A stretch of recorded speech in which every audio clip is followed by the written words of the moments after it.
I'm meteorologist Brent Watts of the Sky Tracker 7 Forecast Center. I hope you're doing well today. Just wanted to let you know about a new feature that we have on our website at WDBJ7.com for those that are really into the weather and maybe like to know a little more than just reading the forecast or seeing a couple icons. We have a new section that we call Weather Geek that has lots of forecast models in it. And the way you get to that is you click on the weather section. Once you're in the weather section of our website, you're going to scroll down just below the 7-day forecast and you'll see some of the special features that we have. And you want to click on the one that says Weather Geek. Once you launch the Weather Geek page, there's going to be lots and lots of models on this page. We have the GFS model, the NAM model, and below each one of the names, there's a brief description if you're not familiar with what some of these models do. Now at the top, these are the ones that you're going to find are probably the most useful if you're just getting started. These are the ones that you see us use on television.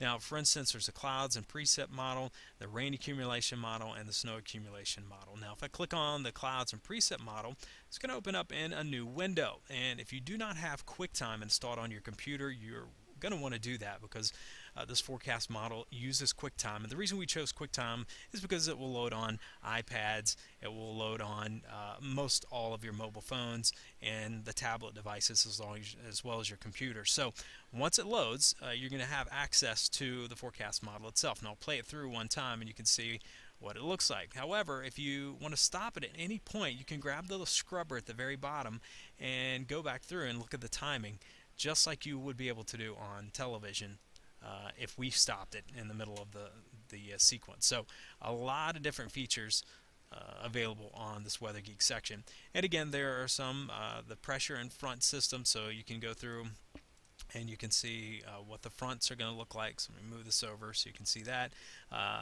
So for instance, if you want to see what storms are headed our way and what they look like on the weather map, you can scroll through that and see what's coming up. So you can see that low that's moving across the area. There's also a section on there that has things like precipitation forecast. So for instance, here's 5-day rainfall.